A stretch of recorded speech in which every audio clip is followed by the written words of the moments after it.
पंखुड़ी का चित्कारता मन ये मानने को तैयार ही नहीं था कि अब नैन से उसका कोई रिश्ता नहीं रहेगा। उसे अब जिंदगी भर के लिए किसी और को समर्पित हो जाना है। नैन उसके लिए पराया होगा और वो नैन के लिए 7 फेरों की अग्नि कोमल भावों को जलाकर राख कर पाएगी। और इससे भी बड़ी बात तो यह है कि क्या वो गर्वित के फ्रेम में सजी तस्वीर बनकर जी पाएगी, बिना अपनी अस्मिता के, सिर्फ एक सोपिश की तरह। पर वो फैसला ले चुकी है। पर क्या सचमुच वो फैसला ले चुकी है या मम्मी को अपना फैसला खुद पर थोपने दे चुकी है? तभी उसका ध्यान ब्यूटिशियन की ओर गया और वो उसका मन समझ गई। नैन के साथ रह रहकर उसे भी मन पड़ना आ गया है शायद। उसे पता है शहर के सबसे प्रसिद्ध ब्यूटी पार्लर की सबसे कुशल ब्यूटिशियन आज उसकी कला से संतुष्ट नहीं हो पा रही है। क्या हुआ, मैं सुंदर नहीं लग पा रही? उसे परेशान से देखकर पंखुड़ी ही मुस्कुराकर पूछ उठी। वो सकपका गई।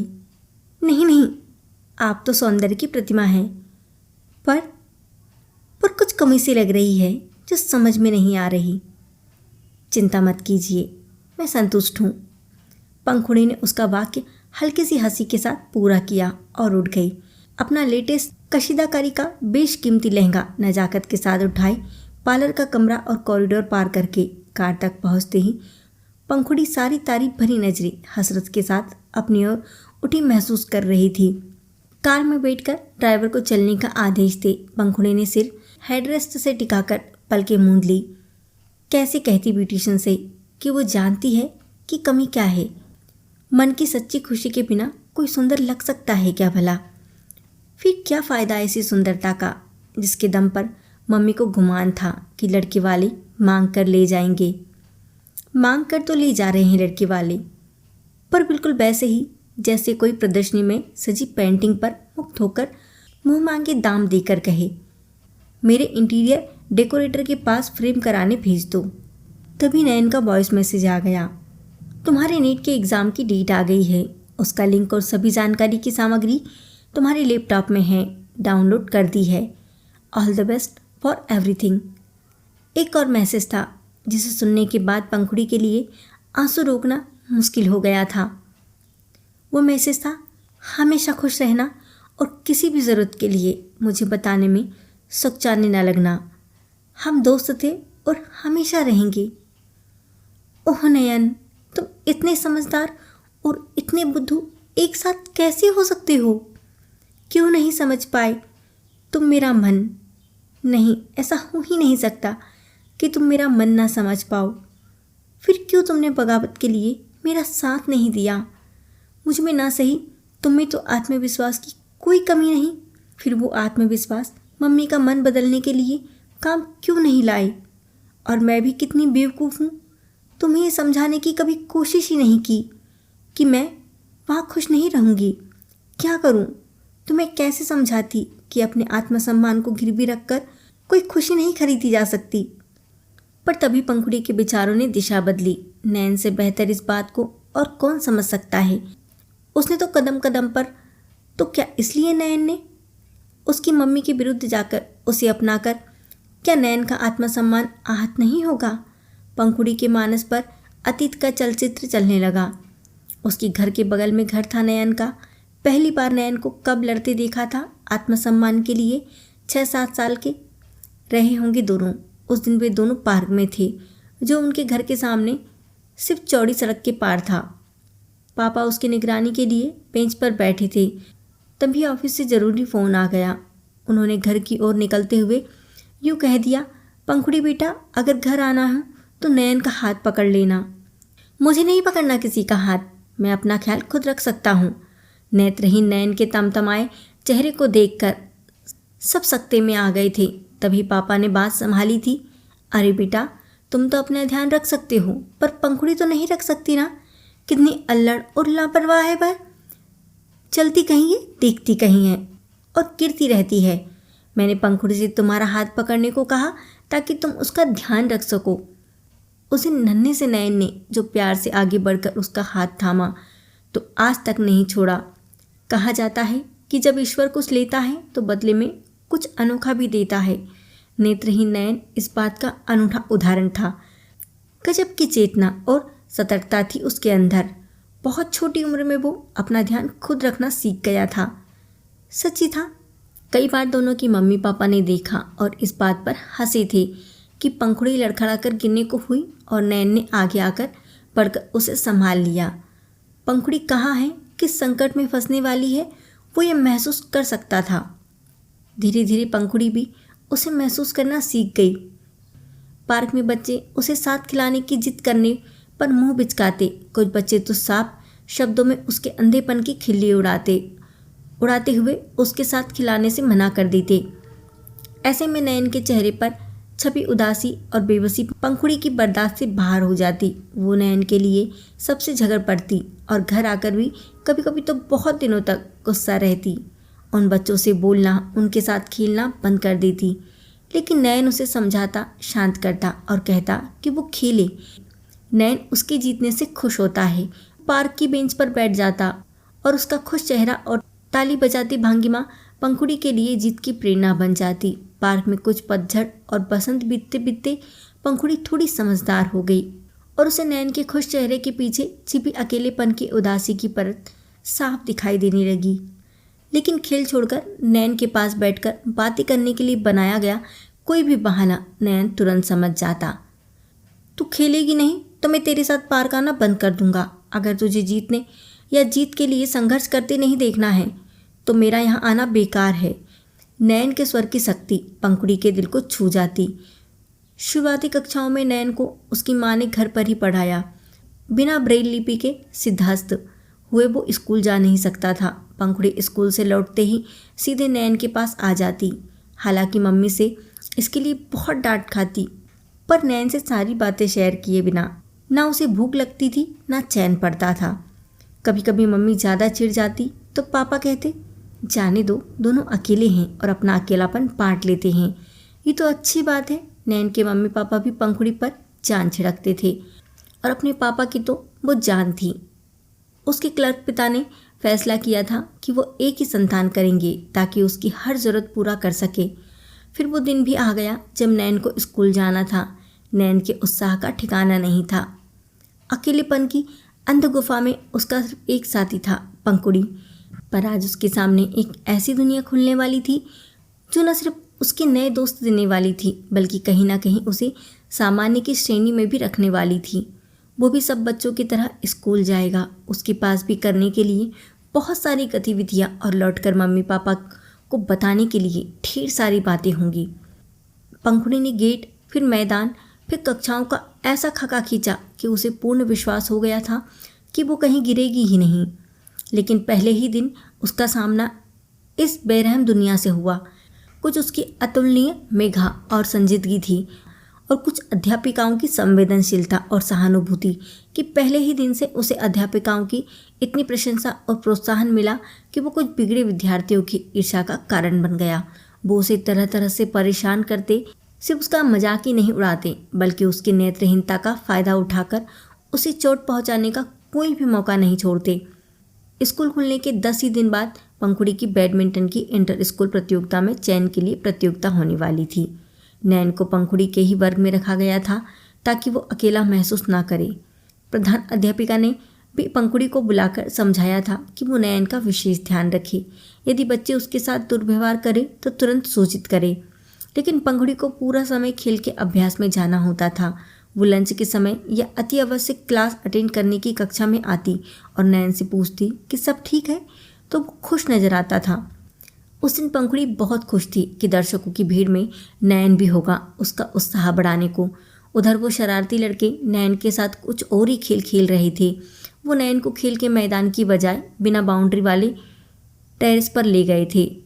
एक ने उसकी छड़ी छीन ली और उसे रास्ता ढूंढने को कहकर ठहाके लगा रहे थे कि एक अध्यापिका पहुंच गई। तुमने अपनी दोस्त पंखुड़ी या किसी अध्यापक को पहले क्यों नहीं बताया? उन बच्चों को सजा देने के बाद प्रधान अध्यापिका ने नयन से पूछा। पंखुड़ी को पता नहीं चलना चाहिए। वो बहुत भावुक भी है और बहुत गुस्सेल भी। अगर उसे पता चला तो वो मुझे छोड़कर अभ्यास में नहीं जाएगी और मेरे लिए लड़कर इतना गुस्सा पाल लेगी मन में कि खेल में ध्यान भी नहीं लगा पाएगी। इस तरह किसी इंटर स्कूल प्रतियोगिता में जाने का उसका ख्वाब पूरा नहीं हो पाएगा। मैं नहीं चाहता कि मेरे कारण ऐसा हो। वैसे भी मेरे जीवन की व्यवहारिक समस्याओं से मुझे ही जूझना सीखना चाहिए। नयन की समझदारी और आत्मसम्मान की भावना उस दिन दरवाजे पर उसकी बातें सुन रही पंखुड़ी के साथ साथ अध्यापिकाओं की आंखों में भी पानी ले आई। घड़ी की सुइयां अपनी गति से चलती रही। किशोरी की दहलीज पर कदम रखने के साथ ही पंखुड़ी का असाधारण सौंदर्य लोगों की प्रशंसा के साथ साथ ईर्ष्या और पंखुड़ी की माँ के असाधारण सपनों का कारण बनता जा रहा था। 18 की होते होते उसके लिए रिश्तेदारों ने 3-4 रिश्ते बता दिए। घर में बात चलाई तो पंखुड़ी के पिता भड़क उठे। माँ और रिश्तेदारों ने तमाम तर्क दिए, पर पिता की सख्त आवाज़ ने बातचीत का अंत कर दिया। जब तक पंखुड़ी जितना पढ़ना चाहती है उतना पढ़कर आत्मनिर्भर नहीं बन जाती, मैं उसकी शादी के विषय में कुछ भी नहीं सुनना चाहता। दरवाजे के पीछे से सब कुछ सुन रही पंखुड़ी का मन हुआ दौड़कर पापा से लिपट जाए। पापा उसे समझते हैं, इस बात से उसका मन प्रफुल्लित था, लेकिन उसके मन में कूट कूट कर संस्कार भरने वाली माँ थी।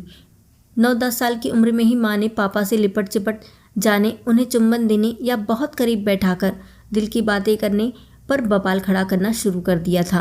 माँ की सख्ती से बोली जाने वाली बातों की निरंतरता ने उसके और पापा के बीच में संवाद की भी दूरी बना दी थी। स्कूल में, लंच में या खाली समय में दिल की सभी उहापोह नयन के दिल में डालकर वह निश्चिंत हो जाती और नयन कुछ ही दिनों में समाधान परोस देता। तुम ह्यूमैनिटीज़ में ग्रेजुएशन करो, विषय तुम्हारी पसंद के मैंने बता ही दिए हैं। 3 सालों में ये तय कर लेंगे कि तीनों में से कौन सा तुम्हें सबसे ज़्यादा पसंद है। वाह, मेरा मन हल्का हो गया। पता है नयन, मैं यही चाह रही थी, पर मुझे पता ही नहीं था कि कौन कहता है कि तुम नेत्रहीन हो।